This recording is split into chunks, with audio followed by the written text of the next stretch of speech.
Good morning, watch fans. This is Big Jim with the Big Wrist, and we've had a really good week. Anyone been following me knows my daughter's been sick these past 18 months. We think we have an end game. We've got a bunch of good news, all good news. She's feeling $1,000,000. She's back in karate, though taking it extremely slow. It's just been an amazing couple of 10 days or so. We've had nothing but good news. So I did a couple of things to kind of catch up with the times a little bit. I replaced my phone. My iPhone XR was acting up, had the screen flitter, and had a really bad battery. So I went and traded it in, got a really good trade, and bought a 12 Pro Max with the good camera. It's got the ultra wide lens and all that cool stuff, and I really like it. You can see how wide this thing is now. I had to actually make some adjustments, but yeah, really happy overall with the new camera, the new phone, great battery, extra wide lens, extra telephoto lens, better color.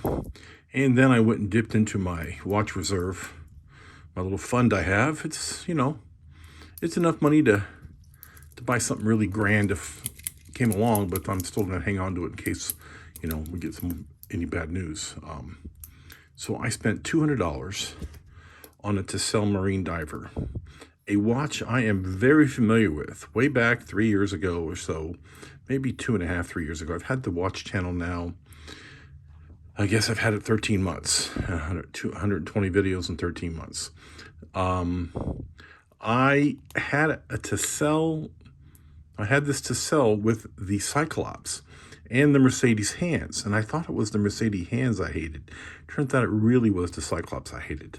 I don't really hate the Mercedes hands. I don't love them, but the Tisell is a great value. I got rid of the marine diver because it had the Cyclops. I got good money for it. I got more than I paid for this for it. And I bought the Tisell Explorer. I think it's called the 9015. It's it's an Explorer-esque, big numbers, lots of lume. It's a nice watch. It's pretty nice watch overall. But anyways, I like that watch. I did. But then once I bought a Rolex, a 39mm Explorer didn't make any sense when you had a real Rolex, because they are the same watch essentially. The blue Rolex OP39 is the same exact case size, has the Rolex Explorer. So I got rid of it. And I got, I think I got $250 for it. And I had a couple of extra links and some other things. And so I wanted a diver, a beater. I have a great watch. I have a great diver here that I use all the time, but it's actually a really good watch on a really good bracelet. I wanted kind of a beater. I was using this as a beater, which is my SKX with the Pelagos mod. It's really just an SKX, but I had to have it repaired, and that's always a pain in the butt. I spent more than the watch is worth to have it fixed. And I like the Jubilee bracelet and all, but this popped up on the Watch You Seek forum. Really good watch, really good price, for $200, full kit, box and papers, and an extra strap. And it fits the big wrist, fits an 8.5-inch wrist right out of the box. Only thing I did was I flipped the clasp around because I like the clasp this way. So, as you can see, it fits the wrist nicely. It's in great condition. It looks like it was unworn. Not even a mark on the clasp. The guy was a power seller on Watch You Seek. Omega 600 was his username. Nice guy. Quick shipping. I got no complaints. Let's take a look real quick at the zoom. And as you can see, the dial is super clean. The crystal's not. Sorry about that. But the dial is super clean. I got no complaints at all. I'll get a little bit light in there if I can. Tisell is marked well. The lume is bright, blue Luma bright. I can still see it after 4 hours at night. I can still read the time. So, good lume.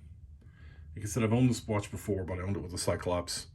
And this is the one without the Cyclops. It's just the, let me get it right to the 0.7 where I was before. There it is. So, no Cyclops, but still a spectacular watch. No complaints for $200. It's a good beater. It's a really good beater. Ceramic insert, super luminova for the loom. Got a date that's a black cutout. It's actually really nice. You know, it's a 90-15, so if you listen really carefully, if you can hear that or not, if you listen really carefully, you can sometimes hear it. It lines up, I think. Yeah, it lines up. So I got really nothing to say bad about this watch. Again, like I said, I've owned this before. It's got a good bracelet, nice. You know, it's got the faux oyster bracelet. It's got male end links, so it makes it 40 by, you know. Let me grab up the calibers. I haven't used these in a while. Make sure they're zeroed. Let's take a look. Without the crown guards, it is 40.5-ish. From 10 to 10, from 10 to 40. Yeah, 40.6. And without the end links, the case is probably going to be something like 47, if I remember correctly. Yeah, 47 on the case. With the end links, it's like 52, I believe. 52.8. So, you know, really good size, thickness. Yoda 915s aren't exactly thin. They are, yeah, this is 13.8, 13.0 actually, 13.08.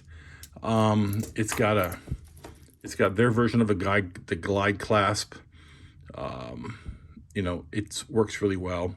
On the fly adjustment, very secure, good screws. You know, Mr. O, I've talked to him years ago when I bought my Explorer, my Rolex. I apologize. When I got my my Tisell 915 Explorer, when I got it from him, I bought it directly from the original website, the Korean website. I spoke to him through email, and he is just so responsive and such a nice guy. Highly recommended. So, you know, this is just another great budget watch. I might start a new row up here on top for budget watches. I might actually get rid of this. I don't know. This is kind of big. A 24 watch rotation is a lot of watches. I kind of like the 12 watch rotation, but I really like the box. Maybe I'll stick the box in my safe and use it as my legacy box and get rid of all the other boxes and get this in a 12. This is a 24 and it's just huge. It's almost too big for the table, but it's such a good looking box. But they make it in a 12 and it's in stock now, so maybe I'll get that. I don't know. It's only $32 and I have like $41 in Amazon money, so it actually is free, so that's nice.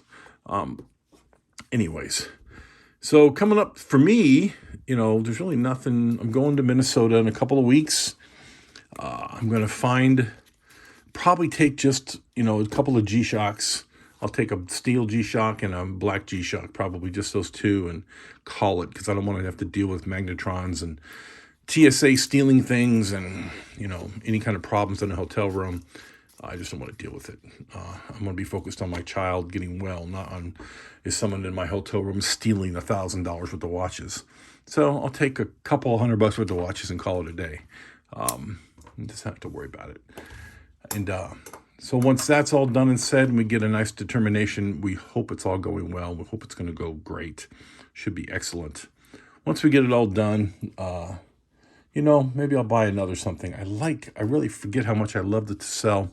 I don't really need another diver now. I was going to spend some money and get an Omega or something really, really nice. But, you know, I have a bunch of really, really nice watches here that I wear. These 5 watches, actually these 6 watches, are all extremely nice watches. And I wear them. So maybe that'll keep my rotation for a while. I do want something in yellow that's nice. I want a yellow watch that's really nice. Zenith makes an El Primero.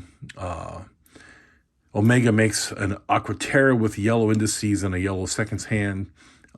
So, you know, I'm looking, not in a huge hurry. I'm pretty well set. And still might, you know, someday buy the Milgauss. I'm not in a hurry. I'm actually very happy with my current collection. I'm surprised. I'm one of those few watch collectors who really is just super happy with what he has.